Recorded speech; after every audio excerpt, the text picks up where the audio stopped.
어쨌든 권 과장이 기억 상실이라면 나중에라도 권 과장에 대한 수사 거의 불가능한 거 아니겠어요? 네, 사실상 권 과장 기억 상실은 권 과장만 보호해주는 꼴이 되는 거라서 국정원과 검찰한테도 편리한 상황을 만들어줬다고 볼 수 있습니다. 권 과장 기억 상실이 왜 검찰한테까지 편리한 상황을 만들어주는지 곽보아 PD가 그간의 검찰 수사상의 문제들을 짚어봤습니다. 숱한 조작의 증거들이 제시돼도 꿈쩍 안 턴 검찰이 지난 2월 18일 증거 조작 여부를 조사하는 진상조사팀을 구성했습니다. 검찰이 재판부에 간첩 증거로 제출한 문건 3건이 모두 위조됐다는 주한 중국 대사관의 공식 확인이 나왔기 때문입니다. 수사가 아니라 조사를 벌이던 검찰이 수사로 전환한 시점은 3월 7일.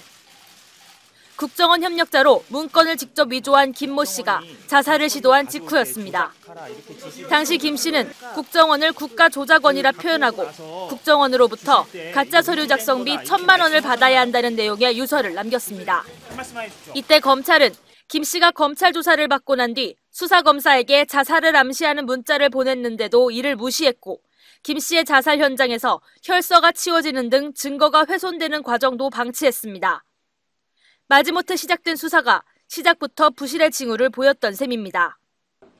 이후 검찰은 3월 10일 박근혜 대통령의 유감 표명을 등에 업고 국정원을 압수수색하는 등 적극성을 띠는 모양새를 갖췄습니다.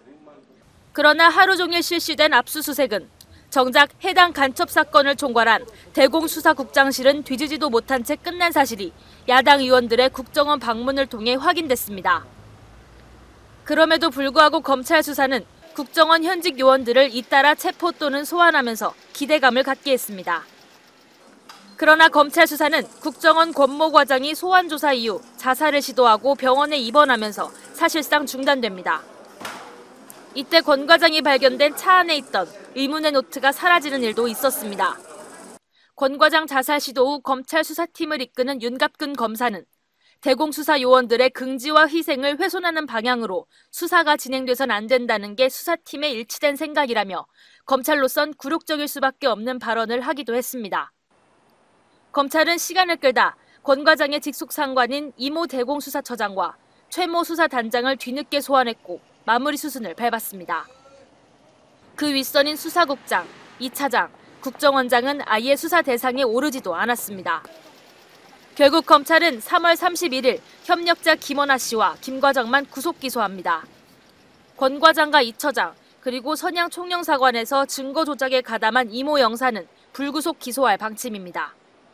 이렇게 되면 증거 조작 사건은 김 과장과 권 과장이 주도하고 김 씨와 이 영사가 지시에 따라 문서를 위조하고 거짓 영사 확인서를 작성한 것으로 마무리됩니다. 조작된 증거로 간첩 혐의를 주장해온 검찰에 바로 그 사건의 조작 범죄를 밝히라고 맡긴 것부터가 잘못이었습니다. 국민TV 뉴스 곽보아입니다.